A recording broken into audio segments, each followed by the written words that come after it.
Welcome. My name is Abhijit Banerjee. I'm a professor of economics and a director of the Abdul Latif Jameel Poverty Action Lab, or JPAL. I'm very, very pleased to welcome you to this inauguration of the Data Decisions and Public Policy lecture series, which the economics department and JPAL jointly are sponsoring. We've long been one of the world's great centers of policy-relevant work in economics on issues of great relevance to whatever's happening in the world today through the work of JPAL, but much beyond that. And this lecture series came out of the sense that on campus, we don't often present ourselves as such. So we thought we will try and expose the people on campus to a bit more of what we do and what's happening in the broader world of policy-relevant research in economics. So with that, I want to invite Iqbal Dhaliwal, who's the Deputy Director of JPAL, to be the moderator. Thank you. All right, so I've been at MIT for 9 years now, and I can tell you that if there's one certainty about MIT classrooms, it is that the technology will always take time to set up. So if ever your friends are visiting and are on campus and you want to have a winning lottery pool, it's always a sure win. So thank you, Abhijit, for the introduction, and thank you, everybody, for coming to this series. We're incredibly excited to launch this Data Decisions and Public Policy. I don't want to stand in the way of you and someone who is one of the superstars in terms of presentations and in terms of keeping an audience engaged. But I almost never will have the opportunity to have the rapt attention to precede Sendhil, so I am going to take 2 minutes to tell you quickly about what JPAL is and what was the motivation for starting this series, and hopefully, it will engage us and get some of your feedback offline. So the Poverty Action Lab, or JPAL, was started in 2003. And it's a center at MIT's economics department. Since then, we have gone on to expand to many other locations. But I think there are a few things which are very exciting about JPAL and make it a little different from some of the other centers. First is our focus on using randomized evaluations to help answer questions about poverty alleviation. What is the reason why some development programs work and others fail? Why does something work in one context and not another? We really feel that randomized evaluations provide a very effective way to try and measure the impact of these programs and learn from them. The second unique thing is that even though we are a center at MIT, our affiliated professors come from over 40 universities around the world. And I think we are really indebted to both MIT and to the economics department for seeing the importance of this multi-university sort of setting that we are in. And as you can, Abhijit, Esther, and Sendhil were the co-founders of JPAL. The other thing that I wanted to highlight, and you're missing a lot of very valuable information at the bottom, is that JPAL's affiliated professors now have projects. What's obvious from this slide is that they have projects all around the world. I think there are a couple of other things that I do want to highlight. One is that the projects come from a number of sectors. So even some of these are what you traditionally think of in poverty alleviation, which is education and health and microfinance, for instance. There are others which you may not think of as issues, intuitively as issues which affect development or poverty around the world, and these are issues of crime and political economy and governance. And we are doing really a lot of work in trying to expand randomized evaluations into areas which people thought it was not even possible to objectively evaluate. I think we are okay. We can get rid of that and just focus on what we can see. Great. The third thing I want to quickly highlight is that I think a long time ago we realized that just doing fabulous research and publishing it in a great journal is not enough for it to be adapted by policymakers and to get integrated into decision making. So JPAL does a lot. I'm not going to go into the detail to build the capacity of policymakers to use this evidence as well as to take the lessons of these studies to out of the country. The one thing I do want to bring your attention to in the previous slide, though, is that you will notice there are a huge number of dots on North America, and in particular in the United States. And I hope, sometimes after this session, if some of you get some time to stay back, we can tell you a little bit more about how we are doing work, not just in developing countries, but also in developed countries like the US, France, etc. So then what is this series about? So this series, even though J-PAL does work on randomized evaluations, is not just about randomized evaluations. It is not an academic series, seminar series, so hopefully you will never get to see, you will miss out on a lot of regression tables and equations and graphs, but hopefully we can make it entertaining even without those.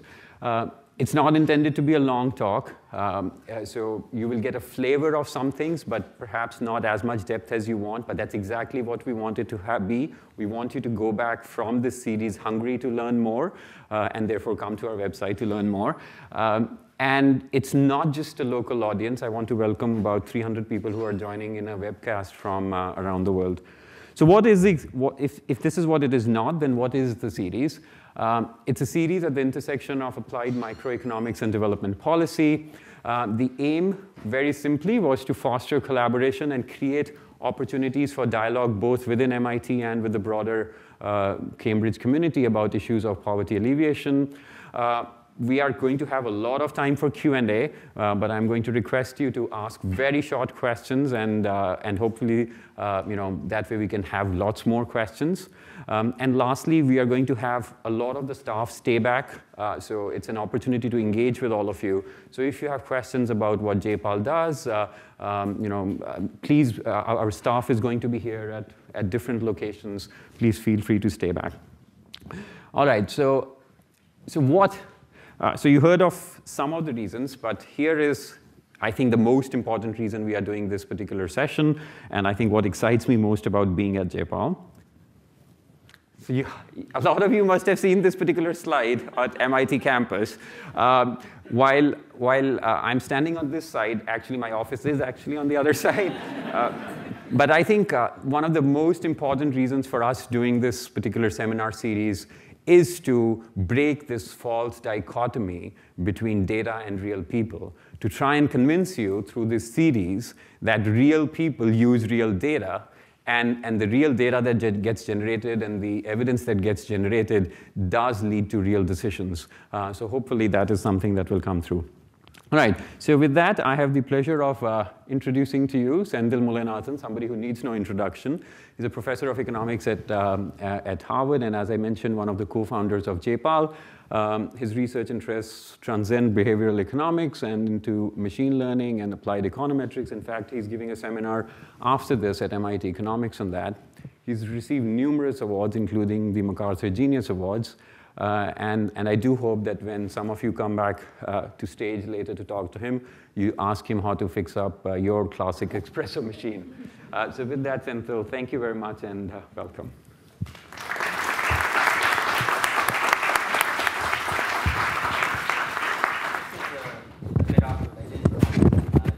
Academic seminar. I have a lot of regression tables. No, I'm just kidding. I think I was invited because they think I don't know what a regression is. This is Psychological Lives of the Poor. This is actually work that I've been doing with Eldar Shafir and other. That would help, wouldn't it? This is work I've been doing with Eldar Shafir and quite a few other co-authors. The title here is actually just a blatant stealing of another title, which is The Economic Lives of the Poor, with Abhijit and Esther have a paper on. And this is part of a larger theme in development economics where we've actually started to understand a lot about what it means to be poor. So there's been work by Ann Case and Angus Deaton. There's a wonderful book, Poor Economics, that Abhijit and Esther have. There's a book called Portfolios of the Poor, which actually tracks people.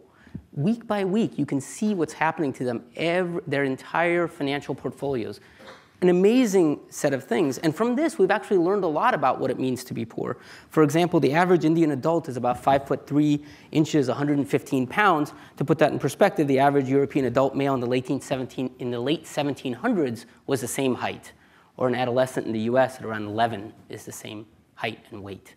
So you just get a sense of the differences. Here's 5-year mortality. These are slides stolen from Abhijit. I'm doing a lot of stealing today, and I'm ending on crime.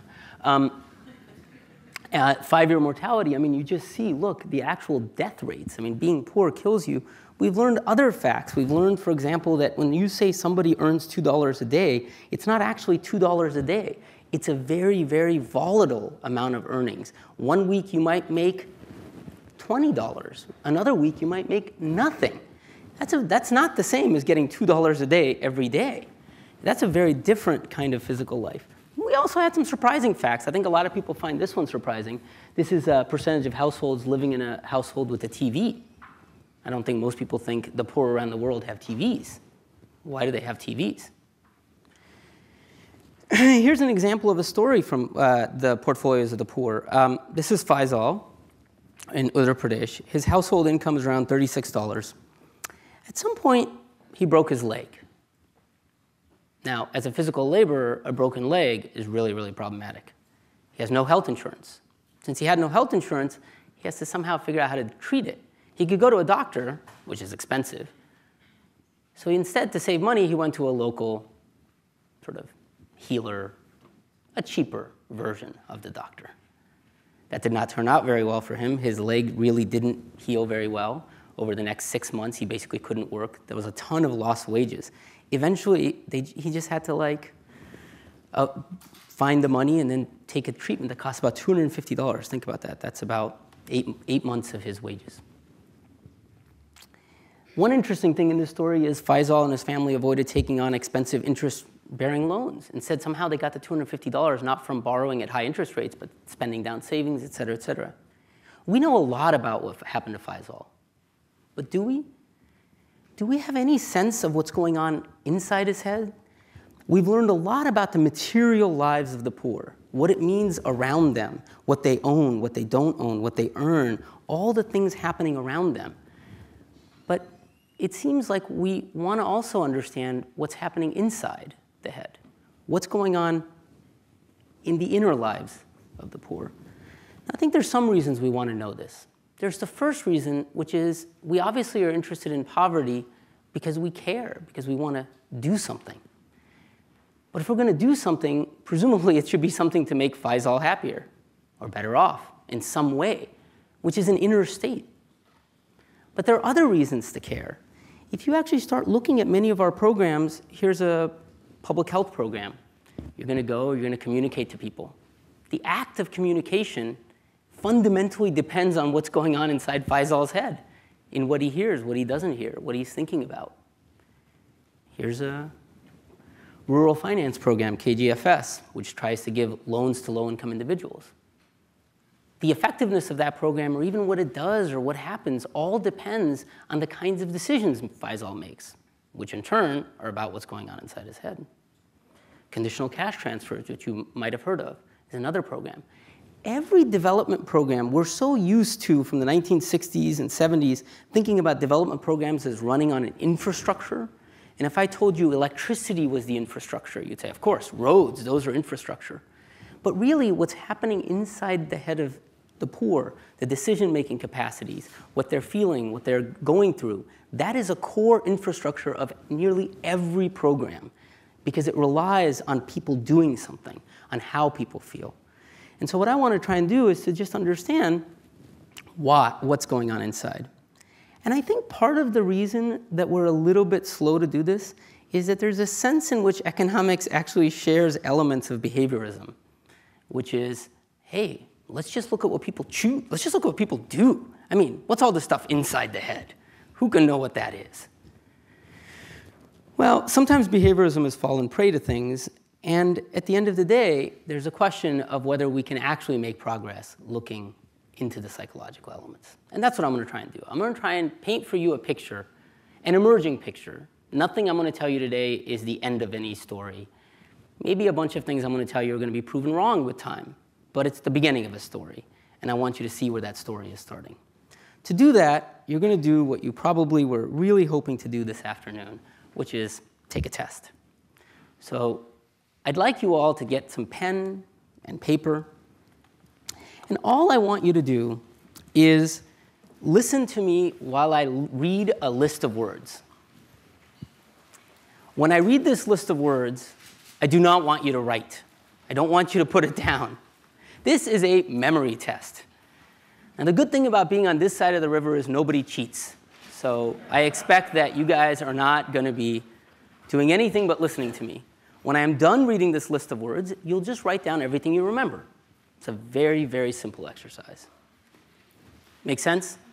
All right, everyone have a pen? All right, here we go. Just making sure all the wrestling has stopped. Here we go. Bed, rest, awake, nap, dream, wake, doze, snore, slumber, blanket, snooze, tired. Okay, write down everything you heard.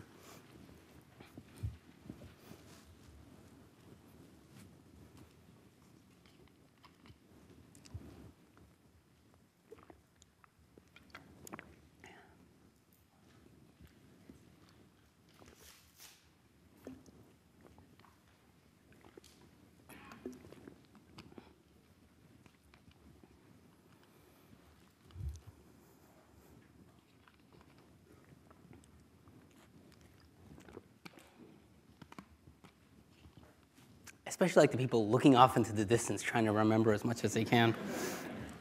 I think at this point we can just call it a game and say you've remembered about as much as you're going to. Does that seem fair? Shall we see how you're doing? All right, so I'll just list a few of the words and see how many got them. How many on their list had the word bed? Wow, nearly everybody. Pretty good. How many had tired? Pretty good. Dream? Now we're down to about half. Slumber? Well, pretty good. Sleep?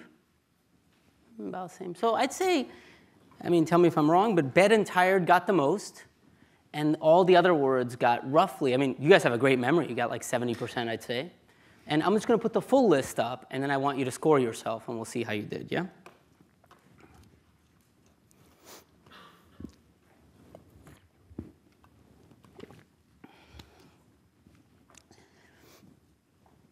Anyone get everything? 10 out of 10?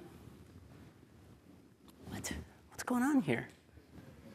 See this over here? This classroom used to have electric shocks for people who... Now, I'm not... Maybe I should have said that before. Maybe that would have motivated some of you. We did talk about behaviorism. Anyone get 9 out of 10? Oh, that's pretty good. Oh, great. Anyone notice anything interesting about the list? Yeah, it's a little odd because there's kind of a word not on this list, which many of you happen to remember. So congratulations on getting the extra credit. You'll notice the word sleep is nowhere on this list. You can go back and check the recordings. I never said sleep. Yet many of you heard sleep. Now, at this point, I think a lot of people have the reaction to say, I'm not the one making the mistake here. It's not me who's wrong. The list is wrong. After all, look at those words. Sleep should have been there. In a way, that's right. I mean, sleep should have been there. But what's beautiful about this is a classic test in psychology which illustrates the ability to create a false memory. The reason the false memory happened here is because kind of, I don't know, sleep kind of belongs there, doesn't it? Kind of in there. I mean, it's like that time you go to a friend and you say, hey, remember that party 2 weeks ago that we were all at? And they're like, I wasn't at that party. And they're like, no, you were there. I'm like, I was not at that party. And now the reason you're making that mistake is that everyone else was at that party. And so your mind just kind of filled it in. Now, why is this interesting? Besides the fact that it's pretty cool that you can create a false memory on demand, it's interesting because of a second thing I'm going to show you. Anuj Shah, a very bright young psychologist that I get to work with, did this study, and he gave it to low-income people and high-income people. And he found that there's no difference. Both the poor and the rich have this bit of false memory. Not interesting, I suppose. So then he took another list. Phone, gas, grocery, a whole set of words. He gave those same words to the poor and the rich. What he found was the rich look at this list and say, gas? Yeah, I got to fill my car up. Grocery? You know what, I'm almost out of salsa. And on and on and on. The poor see this list, and they think one thing. They think they've heard the word money. All these objects for them are money. Think of what that means. That means the very associative network between all the concepts in your head are being fundamentally changed by virtue of poverty. One could almost say here that there's an orbit around the concept of money. The same word, grocery. I say grocery, really, I think salsa. I don't know why I think salsa every time. I think I might have a problem, but luckily it's the kind of treatable problem. But the poor hear these words, and each little thing makes them think money. And that's what I want to talk about today. I want to talk about the fact that there's something about poverty that brings your mind into that orbit. Now notice, this is not about behaviors yet. This is not about the physical lives. It's about the inner life. And I think this phenomena is actually not about poverty per se. I think it's actually a very basic psychological phenomena that's surfacing here in the conditions of poverty. So to see how basic this phenomena is, I'm going to tell you about a psychology experiment about 20 years ago. So in this experiment, they had subjects come into the lab, and they said, before you come in, don't drink anything for 8 hours. And then to half the subjects, they said, thanks for coming to the lab. Here's some water. And to the other half, they said, thanks for coming to the lab. Here's some pretzels. Now, psychology is a particularly almost perverse field in this way. And as you'll see from many of these experiments, there is a little, interesting, almost practical joke element. But here they were trying to make a point. They wanted to see, what did the effect of being thirsty do to your mental architecture? And then they took these subjects and they did a test that is just beautiful in its simplicity, and yet it reveals in a way that no fMRI yet can what's going on inside someone's head. Here's a test. You sit in front of a computer, and letters pop up in front of you. And the letters, you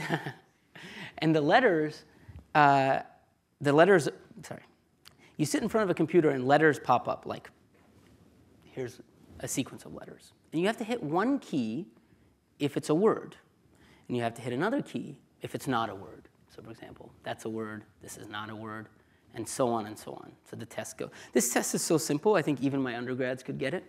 I'm not going to bet on it, but I'm just guessing.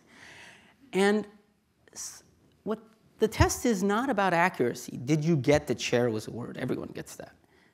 What it is it's a test of how quickly do you see it. And it turns out that when you're thirsty, you see the word chair just as quickly as the non-thirsty. But the word water jumps out at you. You get it between 50 and 100 milliseconds faster. 50 and 100 milliseconds is a pretty important number because we know that's well below conscious control. This is the deep sense in which there are things that your mind can be captured by. The thirsty have their minds captured by water. The poor, I'm going to argue to you, have their minds captured by poverty. I use the word captured here because I don't mean to say that the thirsty enjoy thinking about water. I don't mean to say the poor enjoy thinking about money, that they're sitting around saying, you know what I'd love to do today? Think about money. I'm not arguing that's what's happening. I'm saying this is just a fundamental process. It happens for better and for worse. And I'm going to show you that there are many consequences to this process. One of the consequences, actually, is kind of interesting. It goes back to a study that, if you said to me, what's a very easy to run study on a large group of people that you could run and reliably get that illustrates a basic behavioral economics principle, I think I would have picked this study. So here it is. You go to a store, and you're buying, say, an iPod for $100. And the sales clerk says, hey, I just want to let you know, our other branch, 30 minutes away, has this thing on sale for $75. How many people here with a show of hands would go and say, yeah, I'll take care of that. I'll do that. Travel 30 minutes. This is good. You know, this really backfired on me. I gave a talk where I tried to use this. This was good. This didn't backfire. I tried to use this at an audience, and I just misestimated their wealth. 800 people. Nobody raised their hand. I was like, this is awkward. I just told them, you all are too fucking wealthy. No, I didn't say that. I did not say that. Let's try another one. You go to buy a MacBook. It's a knockoff, so it's only $800. And the sales clerk then says to you, hey, this MacBook is on sale, 30 minutes away, same store, blah, blah, blah, for $775. Now, how many here would do that, be honest? Not as many. Of course not. I mean, 25%, 3.1%. I mean, I'm frugal, but 3.1%, really? No, not really, because it's not 3.1%. It's not 25%. The economic transaction is 30 minutes, $25. You just engaged in a basic behavioral economics cognitive illusion. You said, I don't know what 25 bucks is worth. Well, let me divide by 100. Oh, 25%, that seems like a lot. I don't know what 25 bucks is worth. Let me divide by 800. Doesn't seem like much. But it's the exact same transaction. In fact, when you give this to people, it's very reliable. You'll find many more people will travel for the 100. Now, what's interesting is this builds on a much more basic visual illusion. You'll notice that these two circles look the same. Sorry, these two circles, don't they look the same? Come on.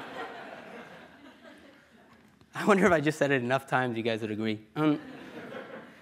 This circle looks bigger than this circle. But I promise you, they are exactly the same. And what's happening is that you're using the things surrounding something to assess size. That's what you did in the other case. We don't have a way to absolutely measure anything, so everything is measured in relative terms. And why this mattered is that when we go to think about what $5 is worth, in this savings, we're like, I don't know what $25 is worth. Well, hey, here's this other thing that surrounds it. I don't know what $25 is worth. Here's this other thing that surrounds it. This looks small, that looks big. Makes sense, it's a cognitive illusion. But for the poor, that's not what life is. Remember, a lot of things are orbiting all around money. So when you say to them, what's $5 worth? Gas. I'm already thinking about all of these things. This is not going to influence it. Whether it's an iPad or whatever is not going to influence it. Which led Anuj, who did this study along with Crystal Hall, to make the realization that, is it possible that this thing we run on MBAs all the time actually won't work on the poor? And in fact, it doesn't work on the poor. The poor are remarkably consistent. It's not like they always travel. It's not like they're just consistent. And they're consistent because, or more consistent, because they understand they have other reference points in their head. So this is the first point I want to make, is that when we are thinking about the psychology of the poor, and we take this basic idea that there's an orbit around money, it actually has some pretty positive consequences. Here's this thing I teach to show, oh, look, people make mistakes. The poor don't make this particular mistake for the same reason. On the other hand, it has some consequences that are not as positive, and those are what I'm going to spend the rest of the talk on. Say that you visited here's a hypothetical scenario. Imagine that you've been feeling sick lately and finally decide to go see a doctor about it. The doctor explains that you have a serious condition that requires immediate attention. The good news, though, is that you are virtually guaranteed to make a full recovery. The doctor writes several prescriptions. You will also need to make several appointments. So you ask people, imagine what you would think. And then in this scenario, tell us 3 things that would be going through your mind. I'll list some of the things we saw. One person said wife, son, coworker. Not really sure why the coworker is there, but I'm not sure how the wife feels about that. But another person said scared, afraid, worried, relief, hope, joy. But one person said cost. See, for us, this is a visit to the doctor. But to the poor, it's also a financial visit. While the doctor is talking about how many pills to take, the poor person is thinking about how much will this cost. This is just data on that. Many more, much more likely to relate money-related thoughts. So this is like saying, even though you're at the physician, and even though you're trying to listen to the physician, part of your brain is over here. This happens all the time. Even though you're with your children and saying, maybe I should help them with their homework, part of your brain is over here. Even though you're trying to listen to whatever the health community worker is talking to you about HIV, part of your brain might be over here. And so the thing I want to kind of argue, this happens while working, et cetera, et cetera. The thing I want to argue is this orbiting has a consequence. It actually has a pretty big consequence. And that consequence is that it's possible that the poor have less mind to give to any activity because part of that mind is already elsewhere. Before I show you evidence on this, I just want to tell you that you've probably all experienced this personally. Picture having not been poor, but poor in time. Say you've got a deadline, a project that's due tomorrow. Your daughter has is this soccer? Yeah, well, no, it's football. Your daughter has a football game, and she says, oh, I want you to come. So you're like, oh, I really should go. It's important, so you go. After the game, your daughter is like, what was wrong? I'm like, what do you mean? Nothing was wrong. It's like, well, you didn't, I mean, it looked like you didn't like what I was doing or you weren't paying attention. It's like you weren't even there. And you're like, no, I was there. Look, there's the spot I was standing on. But in your heart, you know you weren't there. Part of your mind was elsewhere. Your mind kept going back to that project that was due. And that notion that your brain could be partly elsewhere suggests that the poor, even if they have, and I believe they do, have the exact same fundamental cognitive capacity, it's possible that they have less capacity in any one moment when poor. And that's one of the studies that we did. Anandi Mani and Jiaying Zhao were involved in this, where we simply just gave people a set of cognitive tests. This is one of them. This is a Raven's matrix test. This is an IQ test of sorts. And we, let's just pick what goes in here. I think it's number 4 goes in there. But this time we gave it to people who were poor and people who were rich. But it was the same person, because we went to farmers who are sugarcane farmers. Sugarcane farming is very interesting because you get paid once a year. Now, when I was a Harvard grad student, I also got paid once a semester. Now, as you can imagine, September was a very good month. January was not a good month. These sugarcane farmers are a lot like me, like all of us. The month after harvest is a very good month. The month before harvest is not a very good month. The money is run out. So all we did was find them before and after harvest and simply just tested their cognitive capacity before and after. There's other details which we can go into, but and what you find is big drop in cognitive capacity, big drop in cognitive control. These are response times, which we can talk about, but basically the ability to actually engage in what's called executive control, which you might know about. I say the word big because you can benchmark this against another psych study, which I actually quite like. This psychology study is one where they bring people into the lab. Don't go to a psych lab, I think is the lesson you're going to take from all of this, but that's not true. Most psych studies are fun. And this one is fun, too, for half the people. So they go in, and half the people are told, you get a really good night's sleep. We have a climate-controlled room.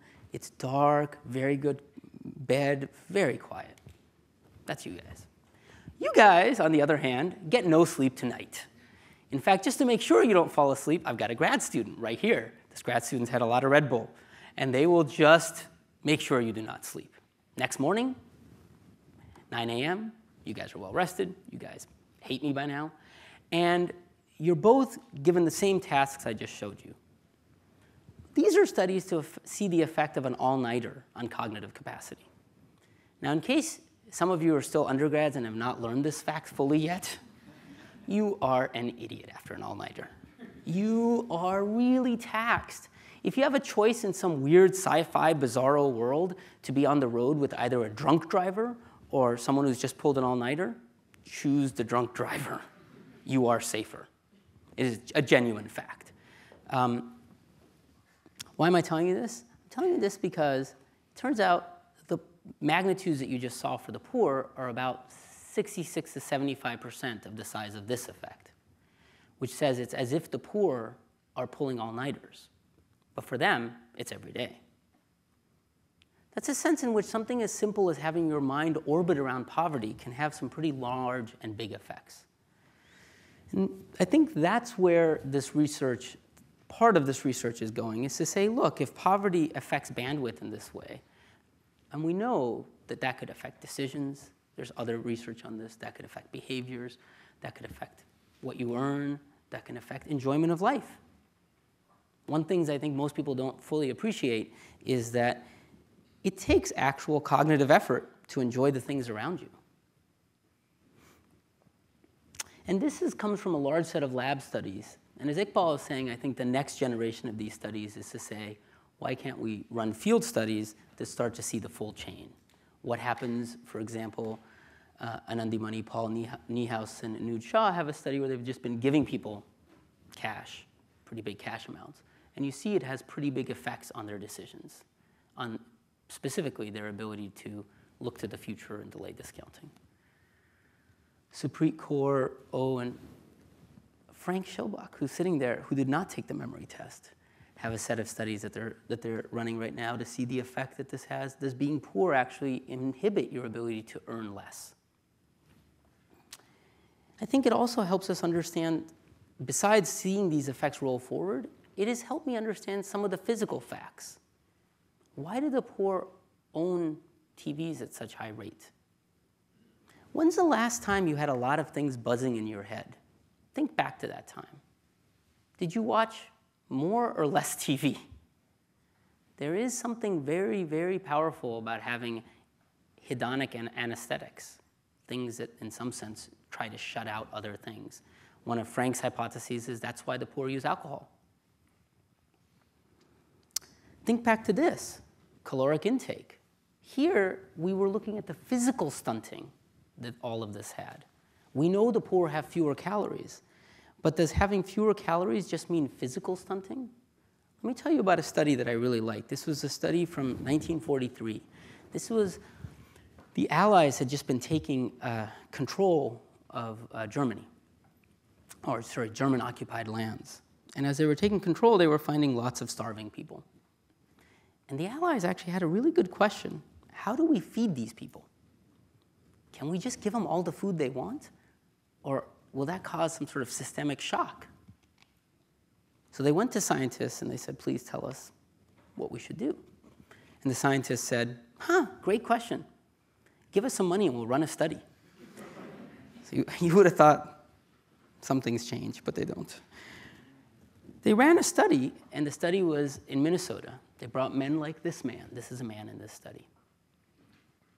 He came, and he was part of this refeeding study. But before you refeed somebody, what do you need to do?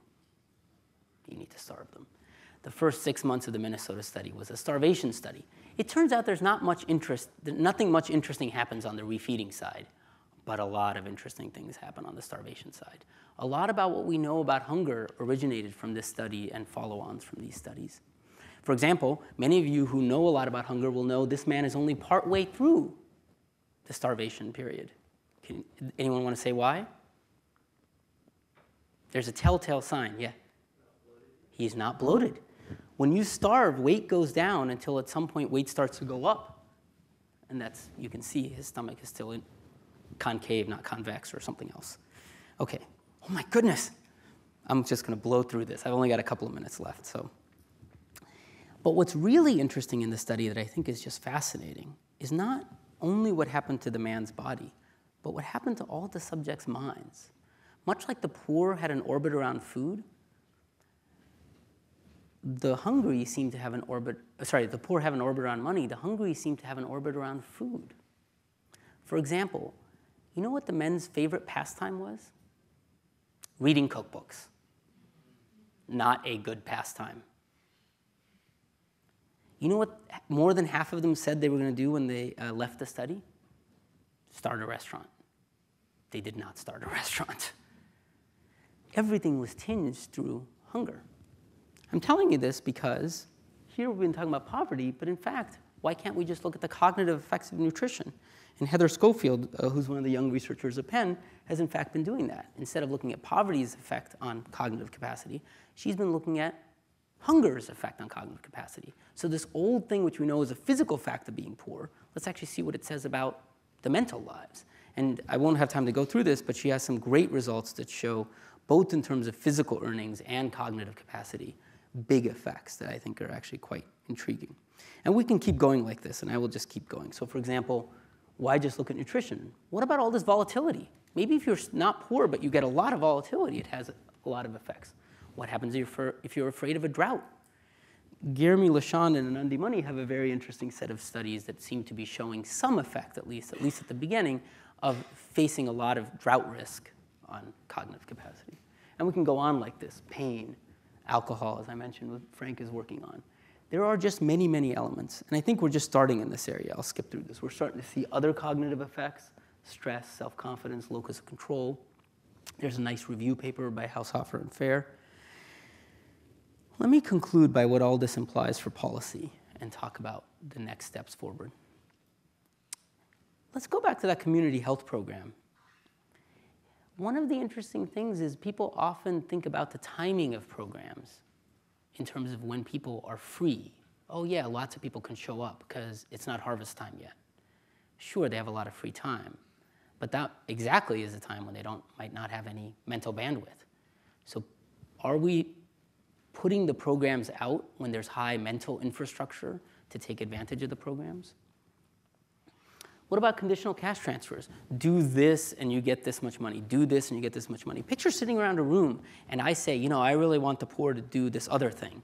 Oh, great, let's add it as one more condition. Let's keep adding more conditions until everybody at this table is satisfied. We end up with 80 conditions. But each new condition is one more tax on bandwidth. We would never tax the poor in money because that would be regressive. But when we tax the poor in bandwidth, it could be just as regressive. CCTs are terrific. But this just illustrates there's a dimension of them which we might be able to more intelligently do something about. Or let me tell you the more positive element of this. Go back to financial inclusion. Is it possible that when we reshuffle money in time, if we got the right product for the sugarcane farmers, I'm not saying all financial inclusion does this, but if we got the right product for sugarcane farmers, that we'd actually make them smarter? Like if I told you there's a pill that would make people smarter, you'd be like, that's crazy. Well, maybe we have a financial product that has a chance. I don't know. Okay, so let me conclude on one last venue of studies, and then that's the last thing. This is not about existing programs. This is about programs that say, what if we actually tried to change the mental process? This is a study that brings us from India to Chicago. This is a program called Becoming a Man that Sarah Heller, Anuj Shah, Jens Ludwig, and others have analyzed. Becoming a Man is a very interesting program. For those, it's set in Chicago. For those of you who don't know, Chicago is an incredibly high crime area. And if you're a low-income youth in the south side of Chicago, you have a really good chance of being shot, shooting somebody, ending up in jail. Or at the very least, knowing somebody who's been shot. What this program does is it takes kids in those high-risk schools and brings them in and has them do certain exercises, 12 times. And I'll show you one that did it actually in a juvenile detention center. 12 times for 12 weeks. It's just a class. The exercises are pretty interesting. This one is called the ball and the fist. So you might say, okay, Abhijit and I are in the class. The teacher would give Abhijit the ball and say, Abhijit, just hold the ball. Then they say to me, Sendhil, try and get the ball from Abhijit. Now you can imagine on the south side of Chicago. It is like they go at it. And the teachers just watch. Two groups of kids are going, they're pulling, blah, blah, blah. Then they stop. And then they say, okay, now take the ball, give it to the other kid. Now you try to get the ball from him. Oh, now really all hell breaks loose. After all of this, they say to the kids, that was all very interesting. How many of you asked for the ball? Nobody. Then you say, did you think of asking for the ball? One or two kids might say, yeah, but he's not going to give me the ball. Then you ask the kids who had the ball, would you give him the ball? I said, yeah, it's a red ball. I'm not a sociopath. That's it. There's a deep lesson here. The deep lesson that this thing is trying to teach kids is to step back from the situation. In high crime situations, stepping back can make a big difference. And in fact, something as simple as stepping back and helping you see that when the teacher is apparently rude to you, it's not like she has it in for you. You're not on the street. You don't tell her to fuck off. That simple intervention seems to have massive effects. This is the effect on total arrests, about 30% down. This is a big field experiment, 38% increase in the school index. Violent arrests, 39% down. Another very large study done in actual juvenile detention centers. This is the group that received the treatment. This is their chance of actually coming back a year after release back to the juvenile detention center. Pretty big drops. And why this is interesting is it tells you we may also be able to come up with interventions that are more purely psychological in nature. And the key thing here is none of this is unique to the poor. The fact that none of us step back is not unique to us. The fact that none of us, actually when we're hungry, all of us, all these facts I'm telling you are not particularly unique to the poor, but they're psychologies that become and loom large under the conditions of poverty. It's almost like in the petri dish, there's a particular ecosystem to bring all these out. As a result, I think the biggest thing that I'm taking away from all of this personally is that maybe this is as much not about the psychological lives of the poor, but about our understanding of the psychological lives of the poor. I think there's something very powerful about most of us who are interested in poverty. We have a strong sympathetic response. Sympathy is very interesting, but sympathy is also very distancing. And to me, I think one of the things all this work has done by exactly bridging the connection between, oh, that's something I can understand, I've done that, is actually given me a much more empathetic notion around poverty. That is not to say I don't want to fool myself to say, oh, I have all the same, but at least I see the thread of myself in somebody else. And I think that's pretty important, whether you're designing programs or simply just want to be a human being in this world. All right, thank you very much.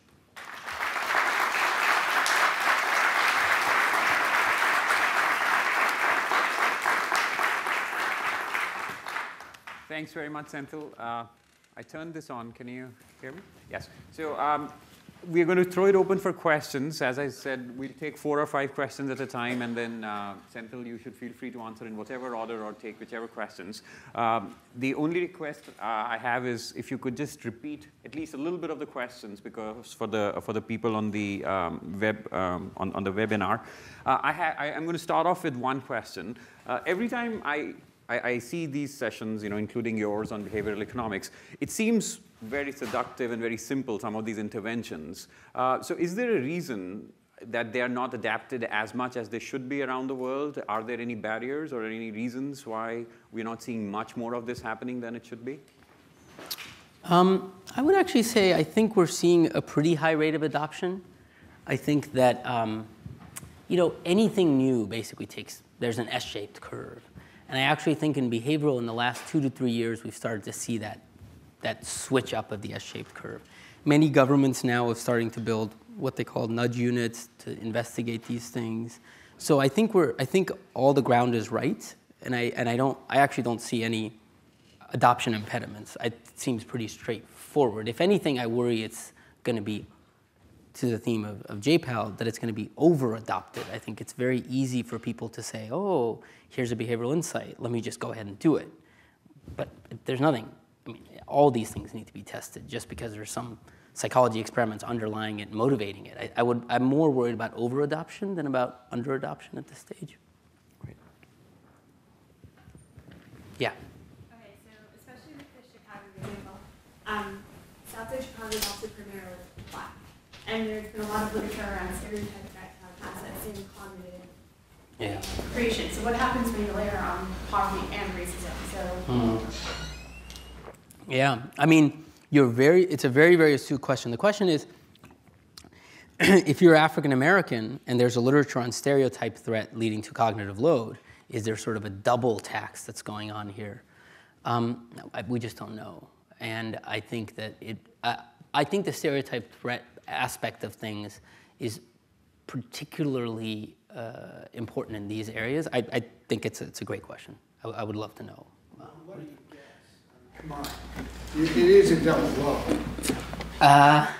I think stereotype threat operates, I'm just guessing here, operates on a different dimension than poverty. What I mean is stereotype threat, I think, happens much more in reference to others or in reference to situations where you might imagine someone else is about to judge your behavior or pass a thing on you. Poverty happens even in isolation. You could see someone just sitting on a subway looking off into the distance, and if they're poor, you might think they're ruminating on something. So I think they are different cognitive processes, so in that sense, I could even imagine them being quite additive, actually. So. Other questions? Yeah? So you mentioned the psych study where the poor make the correct decision in the sense of valuing their time appropriately. Are there any other examples of those kinds of studies where the poor behave differently from your average university undergrad who signs up? Yeah, so the question is, are there other studies where the poor behave differently? So that paper by Anuj Shah actually has like a large list of classic psychology studies that all revolve, each of which was trying to get in a different way at this, what psychologists might call the value of a dollar could be framed easily or was very context dependent. And I think in all of those studies, he finds pretty persuasively that the value of a dollar appears to be much more constant. I think the paper is called Scarcity Frames Value. So, yeah. Just to bring it back to poverty alleviation, are there any organizations that take advantage of behavioral biases to help alleviate poverty? Anything in particular? So the question was, are there any organizations out there that are particularly focused on using psychology to, now, I am sure there are, and after I finish this talk, I'll be like, oh, I feel so bad that I didn't say it, so apologies in advance. I can tell you some things off the top. The World Development Report was focused this, was it last year? Or the year now? That's how you know you're getting old. Years are like minutes. The last World Development Report was focused on psychology and the using psychology in development, and I thought they did a very nice job of just talking about all the different work that's been done and the diversity of work. So that's a great place to start, I think. Yeah. Is there a correct development for people who are under long-term poverty, or is the actual psychological effect exacerbated, or does that also depend on other criteria? So I think the question was around the short-term effect versus long-term effect. What I actually take away is quite heartening in the sugarcane study is how much of it disappears in the short term, which is actually pretty impressive, because all of that was the same person within like a month. There are a group of people who argue that there are chronic long-term effects, and I think there are two channels people have talked about.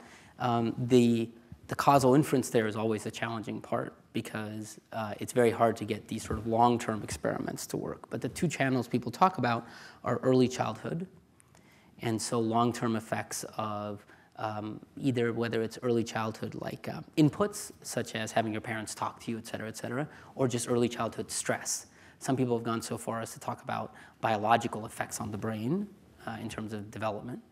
And then there are people who talk about, even in adulthood, what stress hormones might do to brain development.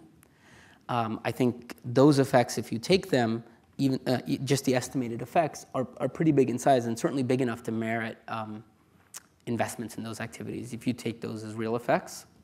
I think one thing to note, though, the other impressive part, though, is that the human brain appears to be insanely plastic.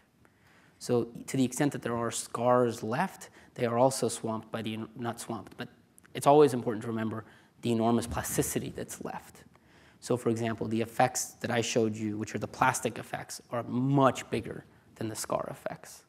And I think that's a thing from neuroscience that people might forget. A lot of people reading about the brain being scarred, I think might not realize that yes, those effects are there and those are important, but at the same time, the biggest discoveries in neuroscience starting in the 1960s was, wow, the brain is super plastic. You have a stroke, brain cells are killed. People used to say you'll never grow new, enormous repurposing of the brain. And that plasticity happens increasingly every year. We seem to find it's happening later and later into age, into domains we really were sure were not very plastic, like language learning. So the plasticity idea is also something I think that gets underplayed in this area. So. Other questions? Yeah. What are some of the ways in which we can think about taking something from a lab experiment and then an interesting sort of finding or observation, and then coming out with a way to actually sort of manifest that in some sort of real-life intervention? the question is, how can you take something from a lab study and kind of have it manifest itself into either an intervention or a field study? I think the lab provides such an enormous degree of control. In that paper, the CBT paper I described by Sarah Heller and Anud Shah and Jens Ludwig, one thing they do, and other co-authors, one thing they do which I thought was really nice and is the, I told you a narrative story of process. Now that's a big field experiment. But they actually take that into the lab and then they say, subjects who've been in these things, do we actually see some of the mechanisms I show you? So they actually have these subjects play games and you actually see more thinking, slowing down. Their decisions are actually slower in the treatment than in the control. And so I think that's one way psychology and lab experiments are very useful, is to help us distill mechanisms, because oftentimes when we see interventions, necessarily we're going to throw a bunch of stuff at it. And that's what we should do, because we should be trying to crack the problem. But at the same time, if we want to then take that box and move it elsewhere, it helps to say, well, these two seem to be the more active ingredients. And these others might be things that we use to get the drug past the blood barrier, into, so to speak. And so if we want to move it to Kenya, we might want to think about moving this active ingredient. Does that make sense? I think that's one of the powerful tools I've seen. All right, time is up. Thank you, guys.